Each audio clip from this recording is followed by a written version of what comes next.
さあ、今回もプロ野球選手解説、始めていくよ。64回目の今回は、世界の王、ワンちゃんの愛称で親しまれている選手の解説になるよ。その選手とは、選手として巨人、監督として巨人、ホークスに在籍していた、王貞治選手だよ。あと今回は、王選手の解説を前半と後半に分けることにしたよ。理由としては、王選手の情報が他の選手の倍以上になっていて、とてもじゃないけど、一つの動画で収まりきらないと判断したからだよ。てなわけで、前半の今回は、選手としての王選手のことを解説していくよ。ちなみに、今回のように情報量が多い選手の場合、前後半で分けるかもしれないよ。てなわけで、早速解説を始めていくよ。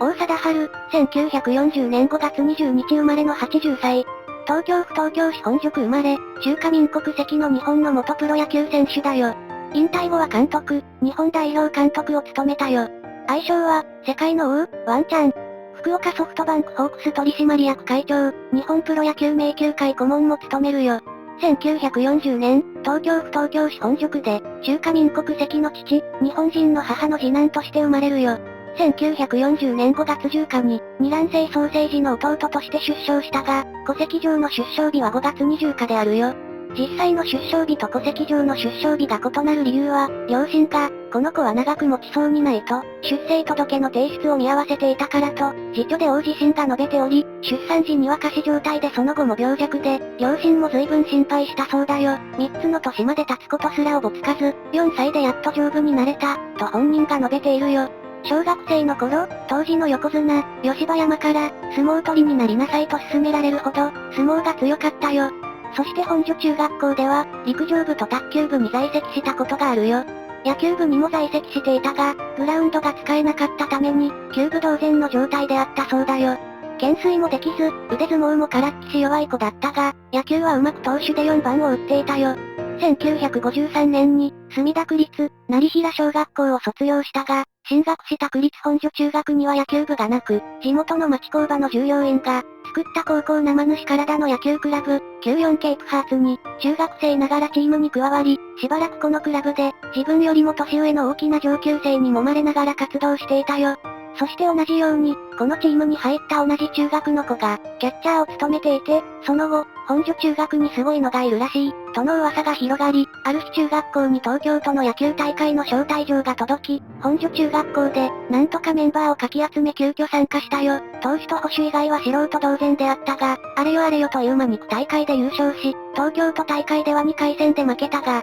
バッテリーがしっかりしていれば、野球になることを実感していたそうだよ。区立本所中学2年生であった、1954年11月末に、墨田公園今戸グラウンドで、94ケープハーツの試合に参加していた際に、2打席凡退の後に、自転車で通りがかった見知らぬおじさんが、一人で割り込んできたよ。それが当時、毎日オリオンズの現役選手だった、荒川で、犬の散歩をしている際に通りがかって、たまたま王が出ていた野球の試合を眺めていたそうだよ。やがて高校進学を迎えて、将来は技師にという、父が望む未来が頭にあり、勉学に励むつもりであったそうだよ。この時には、荒川さんがいた早稲田実業野球部に入り、その後ジャイアンツに入り、やがて荒川さんに再会することなど、夢にも思わなかった、とのことだそうだよ。その後、荒川の母校でもあった、早稲田実業学校高等部商業科に、進学することになったよ。当時、隅田川高校には公式野球部がなく、後に王はこの受験失敗を、人生の大きな分岐点の一つと振り返っているよ。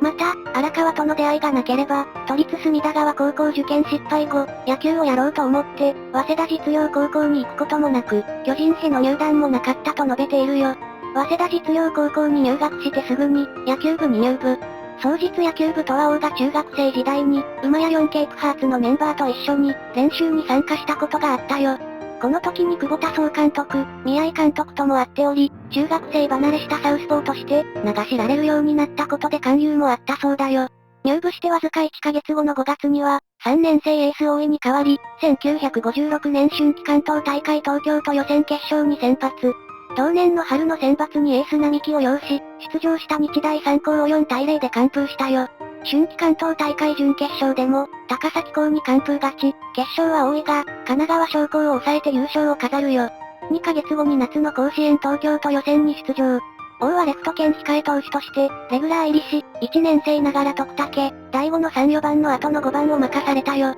準決勝では、当時の双日の最大のライバルであった、明治高を2対1で破るよ。決勝も成蹊高を13対1で下し、夏の甲子園に出場、王は甲子園の土を初めて踏んだよ。1回戦の相手は新宮高であったが、王は5番レフトとして出場し、順調に勝ち上がるよ。2回戦では1年生ながら、初めて先発として起用されたよ。1957年、2度目の甲子園出場となった春の選抜は、準決勝まで3試合連続完封。4月7日の決勝は、後にプロで同僚となる、高知省の小松との左腕対決となるよ。8回に3点を奪われて、4試合連続完封を逃したものの、5対3で関東勝利、関東に初めて、選抜優勝旗をもたらしたよ。続く夏の選手権では、2回戦で寝屋川高から延長11回の熱戦で、ノーヒットノーランを達成。延長戦でのノーヒットノーラン達成は、甲子園では春夏を通じて唯一の記録であるよ。後年王は、高校2年の頃が投手としてピークだったと思う。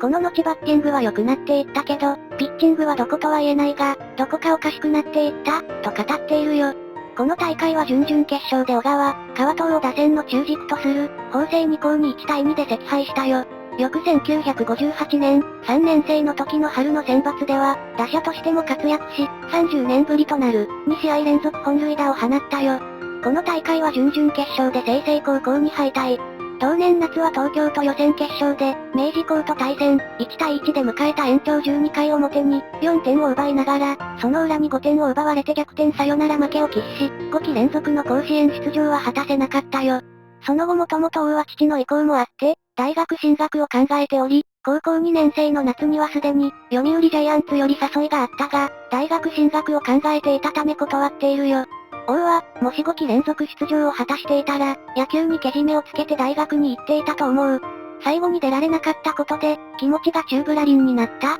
と語っているよ。プロ野球の各チームが熱心に誘ったが、特に熱心だったのが王に縁の深い、甲子園を本拠地とする大阪タイガースであったよ。新聞は、王、阪神へと大きく報道。親も高卒選手の多い阪神を進めていたため、当初は前述の事情もあって、スカウト合戦に参戦していなかった巨人が急遽、大学に行くと聞いていたので獲得に乗り出さなかったが、プロに行くならぜひ内へ、と獲得に名乗りを上げたよ。もともと東京で生まれ育った王は、プロに行くなら巨人と考えており、気持ちは非常に揺れ動いたそうだよ。しかし、最後は自分の気持ちを貫き、巨人入団を決めたよ。また兄が同意してくれたことも心強かったそうだよ。1959年に契約金1800万円、年俸144万円、背番号1という、高卒新人としては破格の条件で、巨人に入団。背番号1については、中国語で王をワンと発音することから、英語のワンにかけて、付けられたという説や、南村の引退によって、1が空いていたためという説もあるよ。もともと投打の才能を買われて入団し、1959年2月のキャンプで初めは、ブルペンで投球練習に参加したが、王自身が、ブルペンに入ってみて、先輩の球との勢いの差があるのが、自分でも分かったそうだよ。ましてやコーチ陣には一目瞭然だっただろうと、後に述べて、キャンプ中に水原監督と、前年に引退した川上ヘッドコーチ、中尾投手コーチに呼び出されて、水原監督から、明日からもう投げなくていいと、言い渡されたよ。しかし打撃に関しては、練習でも先輩に負けない飛距離が出て、昨年、ルーキーながらに冠のタイトルを取った長島からも、ウィークポイントが少ないとの評価をもらっていたよ。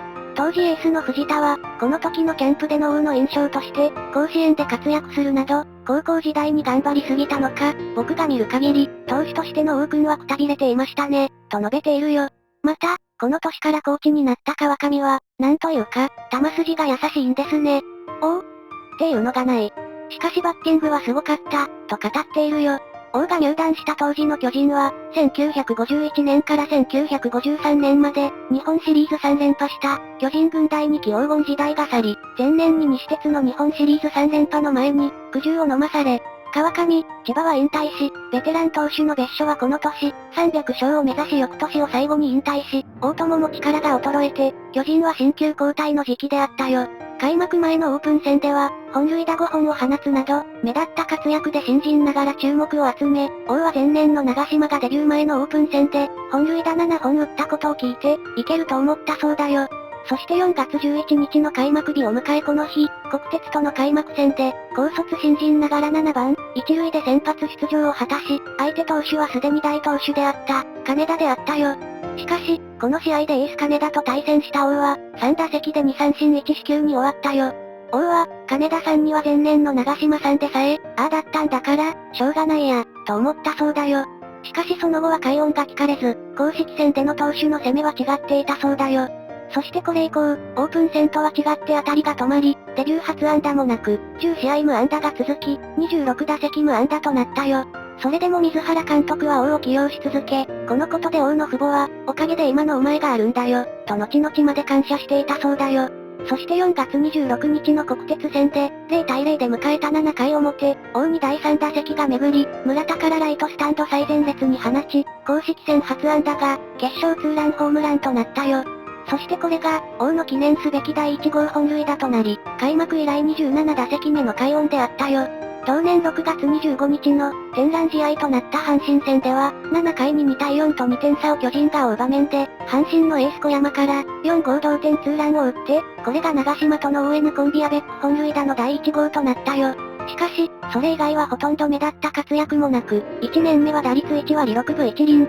本塁打7本と、物足りない結果に終わったよ。特に目立ったのが、72を数えた三振の多さで、王は王でも三振王、などとやじられるなど、後に本塁打王と呼ばれるとは思えない成績だったよ。翌1960年の2年目は、打率2割7分、本塁打17本と、主軸として恥ずかしくない成績を残し、オールスターゲームにも、ファン投票選出されたよ。3年目の1961年、川上が水原の後を継いで監督に就任。川上は王に長島に次ぐ、中心打者としての活躍を期待したが、打率2割5分3厘、本塁打13本と、2年目より成績を落とし、期待に応えることはできなかったよ。この年中日に入団し、ルーキーながらエースとして、活躍した権藤は王について、速球はある程度対応してくるけど、カーブを投げておけば、簡単に空振りして尻餅をついていた。可愛いもんだと思った、と語っているよ。この時期の巨人はこの年に、3年連続首位打者となった長島だけが孤軍奮闘し、巨人はリーグ優勝とともに、日本シリーズも6年ぶりに制覇したよ。王はこの日本シリーズ第1戦、第2戦で4番に起用されていたが振るわず、また同年オフに、阪急の米田との、トレード話が持ち上がっていたが、不成立で終わったよ。1961年のシーズン終了後、荒川が巨人の打撃コーチに就任するよ。荒川のコーチ就任は、当時大前で榎本を教え込んだことで、廣岡が川上監督に進言し、荒川を推薦したものであり、川上は榎本を育てた、荒川の打撃コーチとしての手腕に王を託したよ。翌1962年のキャンプで荒川は、バックスイングに入る指導が遅いから、打つ時にバットの出が遅れるんだと判断し、それを修正するために、様々なフォームを試したよ。そしてそのうちの一つが、一本足打法だったよ。1962年のシーズン開幕戦で、川上は前年の日本シリーズに続き、公式戦で初めて22歳の王を、4番で起用したよ。長島が出塁して、王の長打で得点することを川上は期待していたが、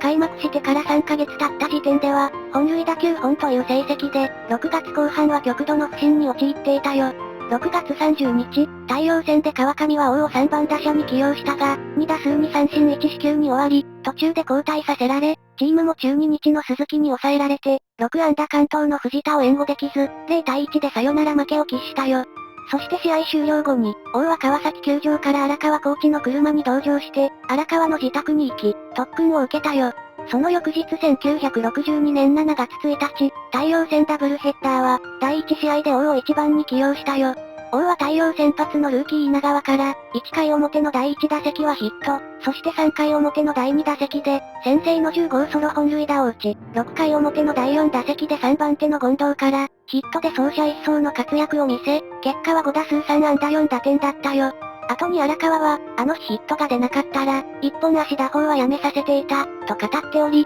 たった1日で王の運命が左右されたことになるよ。7月に入り、王が立て続けに2本、3本と本塁打ペースが上がってきたところで、そういえば変な打ち方しているぞ、と騒ぎ始めたそうだよ。開幕の4月から6月まで、本塁打9本だった王は、7月の1ヶ月だけで、本塁打10本を放ち、一気に本塁打の量産ペースを上げたよ。この年本塁打38本、打点85で、初めて本塁打王と打点王を獲得。以後、王は引退まで一本足打法を貫いて、この打法で本塁打822本を記録したよ。ルーキーシーズンは、王をカモにしていた権藤も、一本足打法になった王の変化に、驚いた一人で、隙のないバッターになった。こちらの思うところに、完璧に投げられなければ抑えられない。球1個分外れればボールになるし、球1個分中に入ればホームランという感じだった、と語っているよ。後にこの打法で本塁打記録が達成され、アメリカのメディアからは、フラミンゴ打法、とも言われるようになったよ。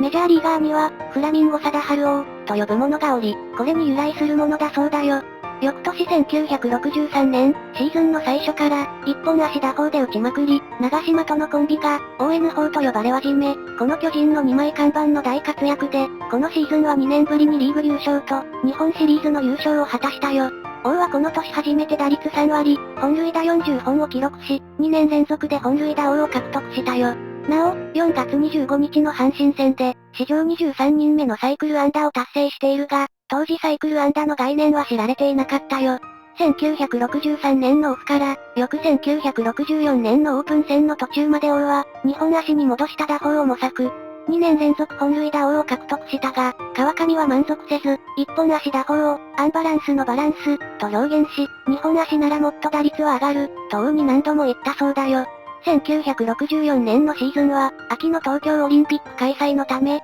3月20日に開幕となり、巨人は国鉄との開幕戦となったよ。この開幕試合で、王は金田と小雨の中で対決。5年前の新人時代に、金田と開幕戦で対決して以来、開幕戦15打席ヒットがなかったが、23歳、6年目を迎えた王はこの日、通算開幕戦16打席目で、直球をライト場外へツーランホームランを放つよ。打球はライトスタンド場外に設置されていた、ローラースケート場の隣の、コーヒーショップの屋根まで飛び、推定飛距離151メートルとされているよ。金田からすると、本塁打を打たれた球は、見逃せばボール球で、王から三振を奪える絶対的な球、と語っているよ。この本塁打は金田をも驚嘆させたが、金田は一本足打法転向後も、王をカモにしていたこともあり、打たれた球種、コースを投げ続けたが、同年の王にはことごとく打たれたそうだよ。これにより金田は、長島は対戦する前から研究をしたが、王は打たれてから研究した、と語っているよ。この年、王は金田から1試合に本塁打2回を含む、7本塁打を奪い、同一投手に対するシーズン本塁打数の、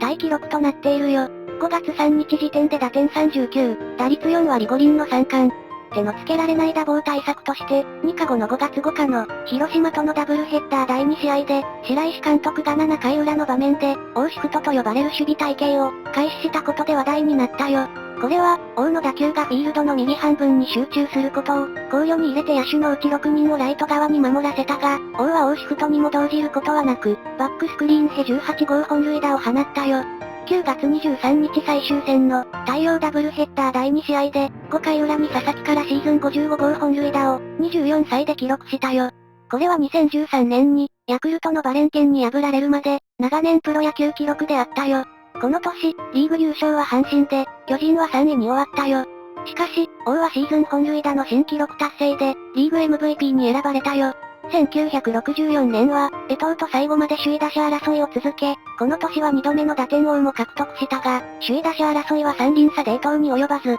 三冠王は逃したよ。翌1965年はシーズン中の怪我の影響で、本塁打は42本に減少したが、4年連続の本塁打王、104打点で2年連続3度目の打点王を獲得。打率はシーズン中盤まではトップを走っていたが、また江藤に逆転を許し、2位だったが、2年連続のリーグ MVP に選ばれたよ。そして巨人は2年ぶりにリーグ優勝と、日本シリーズ優勝を飾ったが、この年から1973年まで9連覇を実現するよ。1966年、1967年は共に、97試合で40号に到達する、ハイペースの本塁打量産を見せたが、いずれもシーズン終盤にペースが落ち、記録更新には届かなかったよ。1968年9月17日の阪神戦にて、プロ2年目の江夏に稲尾と並ぶ、シーズン353奪三振目を喫するよ。江夏はそこからわざと、8人から三振を奪わず、再び王から新記録となる、354個目の三振を奪ってみせたよ。江夏との対戦については、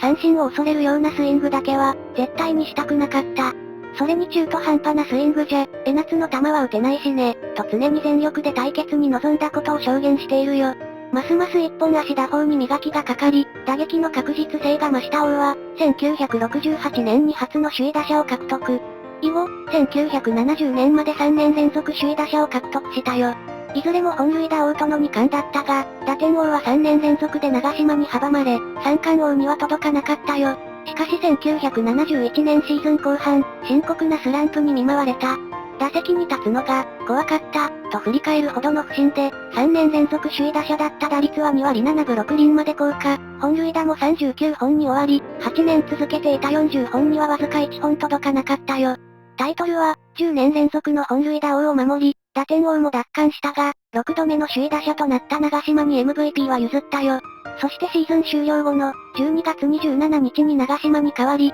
14代目のキャプテンに就任したよ。一方、スランプは翌1972年までを引き、あまりの深刻な不振に、川上監督も日本足に戻すことを勧めたほどであったそうだよ。1973年、打率3割5分5厘、51本塁打、114打点で史上3人目、自身初の三冠王を獲得。同年、通算本塁打数でも野村を抜き、プロ野球歴代1位に躍り出たよ。翌1974年も打率3割3分2厘、49本塁打、107打点で史上初の2年連続三冠王に輝いたよ。同年8月4日の阪神戦では、古澤から史上8人目となる、通算2000本安打を達成。この頃になると、長嶋がすでに現役最晩年で、往年の打棒が望めず、他球団の警戒は王に集中していたよ。王の通算本塁打が600本を超えた頃から、王の記録がメジャーリーグの記録に、迫るものであることが認知され始めたよ。1975年、キャンプ中に足を故障したことの影響で、大きく出遅れ、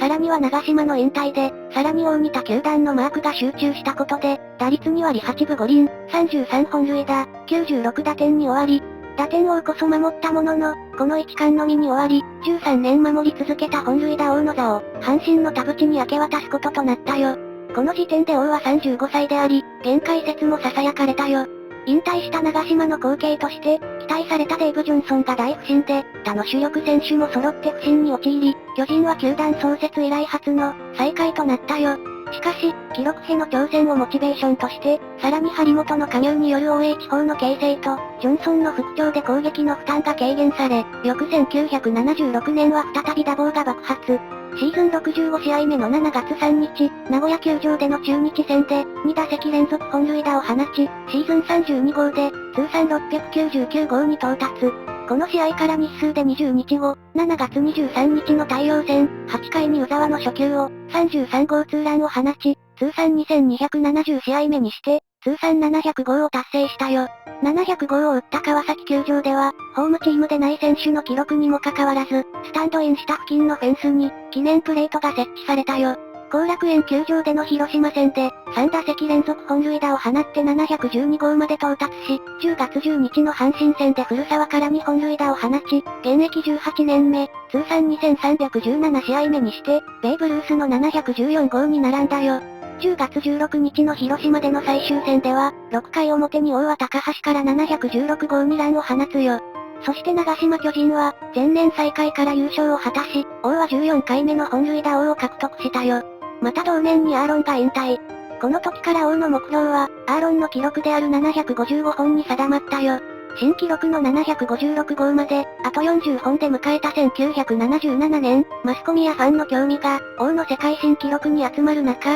4月2日開幕戦では、第2打席に松本から通算14本目の、満塁本塁打を放ち、好調なスタートを切ったかに見えたが、その後はなかなか打球が上がらず、4月は打率こそ3割5分台をキープしていたものの、月間わずか4本塁打に終わるよ。8月31日の後楽園球場での太陽戦、1回裏に現役19年目、通算2425試合目、1万145打席目にして、アーロンに並ぶ755号を記録。その3試合後、9月3日のヤクルト戦にて、鈴木からメジャーリーグ記録を抜く、756号を達成したよ。また一三塁側スタンドには、記録達成が近づくと、それぞれ3つずつのクス玉が吊るされ、記録達成とともに、一斉に割られ、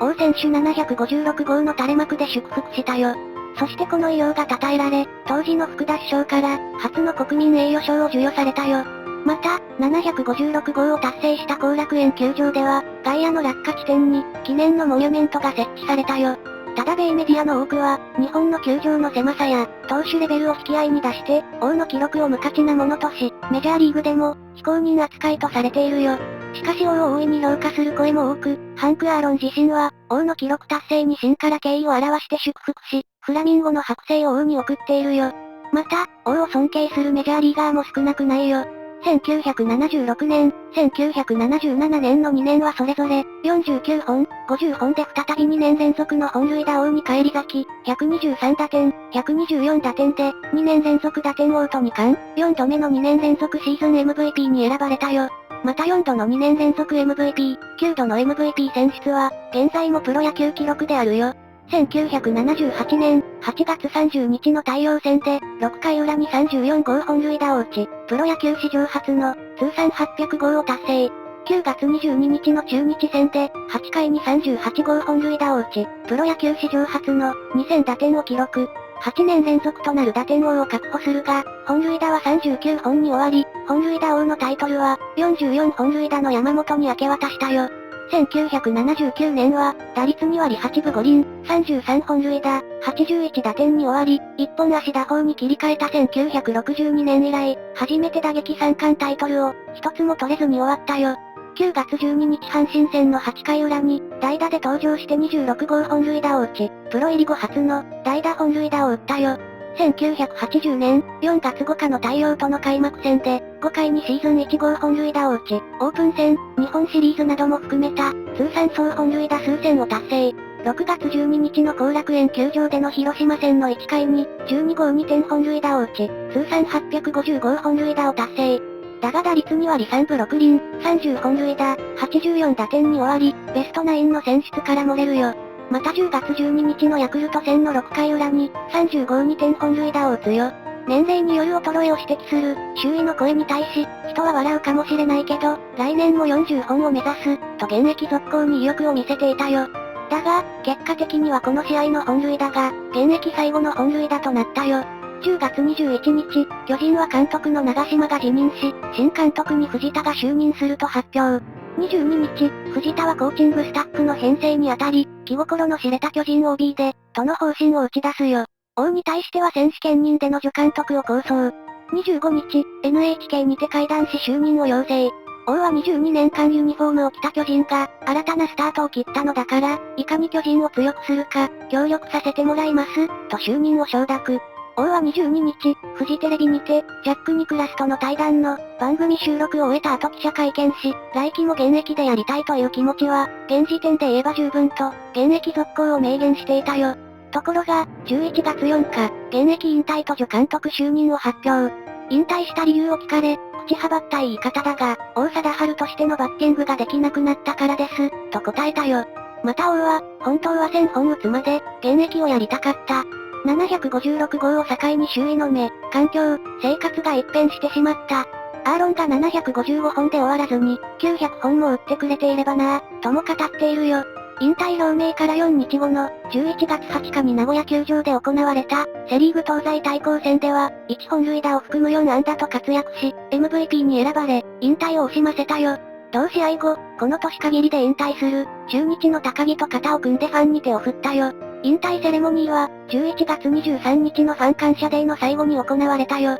ピッチャーマウンド上のマイクでの挨拶があり、挨拶終了後に、自ら左打席にバットを置き、そのまま歩いて、一塁ベース上には、ファーストミットを置きに行って、同時に引退となる高田を呼び、挨拶を行うように呼びかけたよ。ちなみにこの引退時のパフォーマンスは、山口百恵のそれを取り入れた、と言われているよ。この時、堀内を投手として招き、正真正銘の最終打席を行ったよ。結果は、堀内の渾身のストレートにより、空振り三振に仕留められたよ。また入団時のポジションである、投手に戻って堀内と勝負したが、こちらも堀内にレフトに本塁打を浴びたよ。現役引退の翌1981年以降、選手時代の活躍を称え、後楽園球場が平常となる1987年まで、1番ゲートは王ゲートと称されたよ。また平常の際、選手時代に巨人軍の一塁手として活躍したことから、同球場の一塁ベースも寄贈されているよ。東京ドームとなって同ゲートの名前は、一旦なくなったが、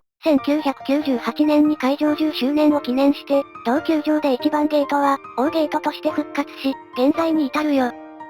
さあ、今回はここまでにしておくよ。やっぱり、分割した割には、選手時代だけでだいぶ時間を取ってしまったよ。ただまあ、それだけ選手時代にとても濃密な経験をしたってことだし、それが今でも語り継がれている。王選手自身、一本足打法がはまらなければ早い段階で引退もあり得た。努力あってこそだけど、運も大きく関係したと思うよ。それと、タイミングが偶然被った感じだけど、ハンク・アーロン選手の訃報、それに関しても後編に入れていくつもりだよ。というわけで、前編はここまで。後編はできるだけ間隔を空けずに投稿する予定だよ。それでは、ご視聴、ありがとうございました。